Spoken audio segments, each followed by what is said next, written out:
வடக்குப்பட்டி ராமசாமி, பெரியார், யோகி வெடித்த புதிய சர்ச்சை. சந்தானம் எப்படி என்ன சொன்னார் தெரியுமா?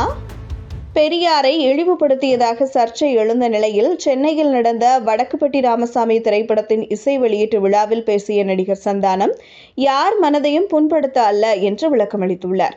இதுகுறித்து பேசியுள்ள நடிகர் சந்தானம், படத்தின் ஒரு விஷயம் சர்ச்சையாக மாறியது, எதற்கும் பயப்பட வேண்டாம் என்றும் இதெல்லாம் படத்திற்கான ப்ரமோஷன் என நினைத்துக் கொள்வோம் என படத்தின் தயாரிப்பாளரிடம் கூறியதாக தெரிவித்தார். நானும் இயக்குனர் கார்த்திக்கும் கவுண்டமணி ரசிகர்கள், அதனால்தான் அவரின் முதல் படம் டிக்கிலோனா தலைப்பு இப்போது வடக்குப்பட்டி ராமசாமி. அடுத்ததாக நானும் ஆர்யாவும் இணைந்து நடிக்கும் படத்திற்கு கவுண்டமணி வசனத்தை தான் பதிவு செய்து வைத்திருக்கிறார் கார்த்தி யோகி. எனவே வடக்குப்பட்டி ராமசாமி படத்தில் பெரியார் தொடர்பான எந்த தவறான விஷயமும் கிடையாது.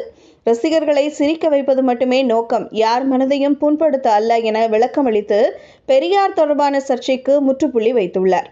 மேலும் இசை வெளியீட்டு விழாவில் கலந்து கொண்டு பேசிய நடிகர் ஆர்யா, யோகி யோகின்னு சொல்லாத, கார்த்தி யோகின்னு சொல்லு என ஏற்கனவே பிரச்சனையா இருக்கு.